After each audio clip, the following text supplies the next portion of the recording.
is my breast cancer story.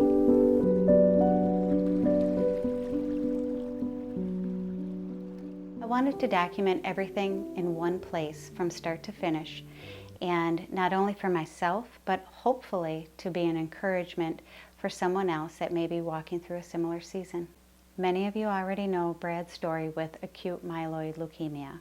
And while we were in the midst of that incredibly difficult time, we were blindsided with my own cancer diagnosis. Invasive ductal carcinoma in my left breast that was the size of a small lime. The day we found out, time seemed to stand still. I was shocked, numb, and overwhelmed as I muddled through the next several months.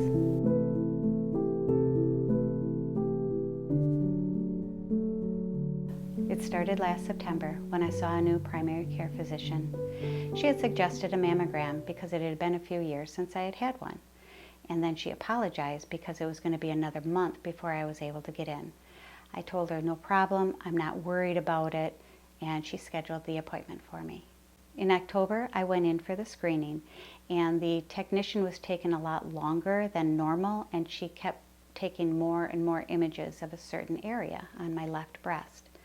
And when she was done, she said, she told me not to worry about it, but they were going to refer me to the UW Breast Center. And I was a little shocked, but I tried not to worry about it because when I had turned 40, I did have an abnormal mammogram, and that ended up being dense breast tissue. And so I thought it's probably something like that, and I put it out of my mind, and I tried not to think about it until I was able to get in the next month.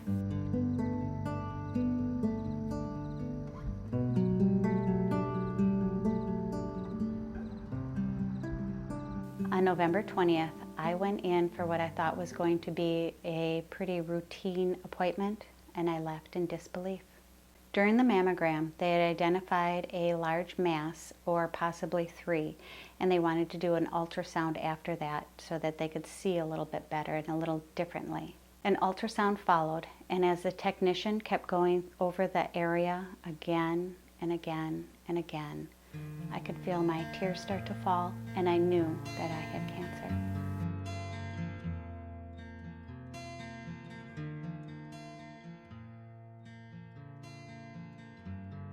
All I could think of was, are you serious? Really? There's no way that I could have cancer after going through so much loss and grief this past year. And I thought, Lord, I don't think I can go through one more major life event.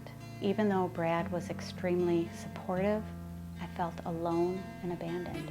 My head told me that I wasn't, but my body felt otherwise.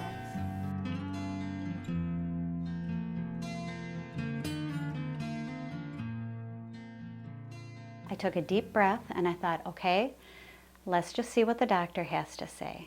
But when he reviewed them, he said that they were 99% sure that it was cancerous and they needed to do a biopsy to confirm. And so I was able to have the biopsy about 30 minutes later. They went in with these long needles, and they took tissue samples out from the tumor, and then they also put in a marker, a titanium marker, and a couple of those. They did another mammogram to see if the markers were all in the right place. And apparently one of them had bounced back when they tried to place it because the tumor was so hard. And I thought, well, that can't be good. And so they had to go in again, and they had to go in a little bit deeper and place the marker. A short time later, the results for the biopsy came back, and they confirmed that I think it's called BRADs or BIRADs, were at a level 5, which is the highest level for malignancy. I felt overwhelmed, isolated, and completely drained. When I spoke to the nurse the next day, I had a really hard time comprehending what she was saying. It was like my mind was on overload. I was being pulled one way and another, and it was just a really, really hard time for me. I was swept into a whirlwind of appointments for oncology, surgical consultation, genetic testing, and just endless waiting for appointments to open up.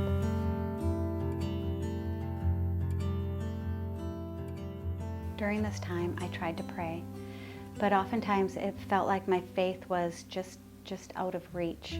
And it was during that dark time that God gave me a scripture, and it's from the book of Daniel, chapter 3, verses 16 through 18.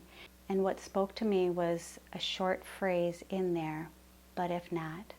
And for me, that spoke to me, that said that even without any guarantees, God was still with me. No matter the outcome, whether I was healed or not, I would trust in Him. Our family covered us with prayers and support. Our church family encouraged us and prayed over us over every service. I spoke with a few family members that had also faced breast cancer, and they gave me both support and space for me to process my own decisions.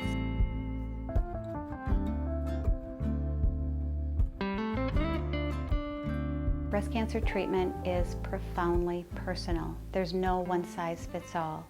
For me, I chose a double mastectomy and with a deep flap reconstruction, and that felt right for me. When the surgeon had asked me my thoughts on how I came to that decision, I told her that it was fivefold.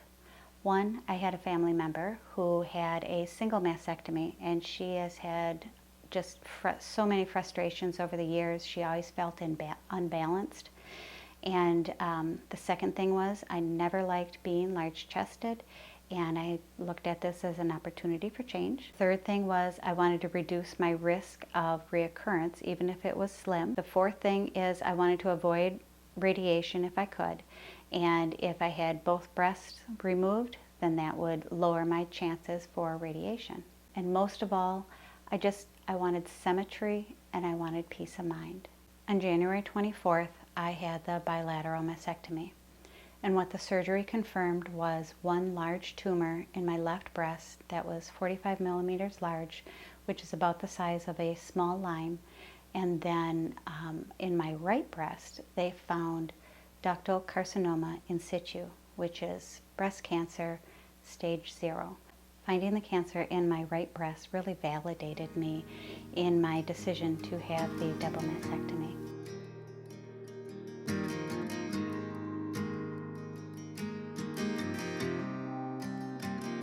But the recovery was brutal, and seeing my body afterwards was heartbreaking.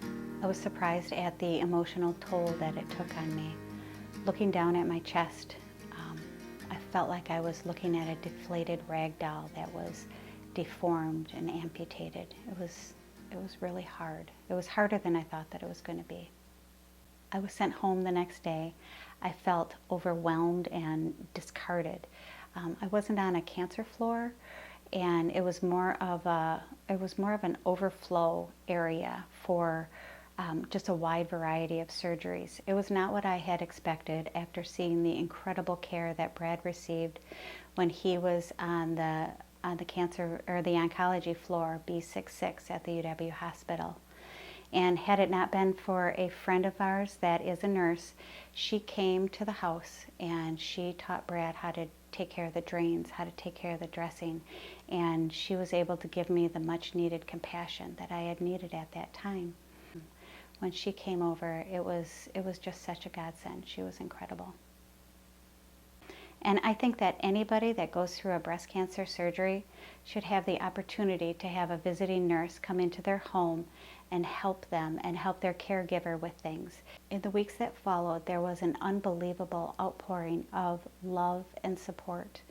It was just incredible.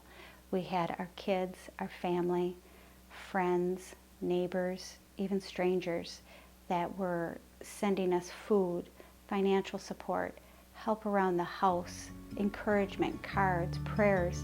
It felt like we were being held by a net of grace, and it was indescribable and humbling, and it was something that we'll never forget.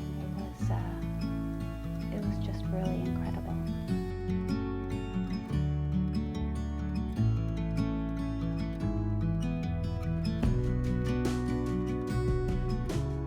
Recovery itself was slow and very painful.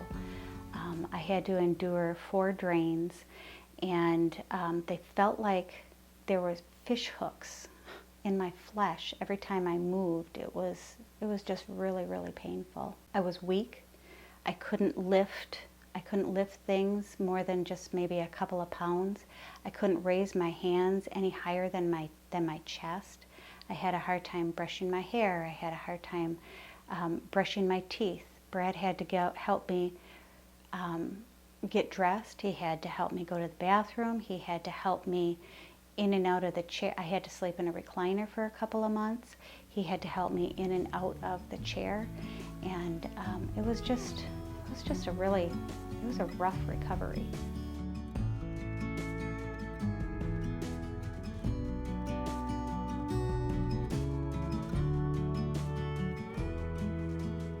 And during this time, I tried to rest and soak in this unwavering love from Brad and our kids and other people that came to support us. I had some good days, like I said, and I had some not so good days. And they just continued to love me and help me through all of it.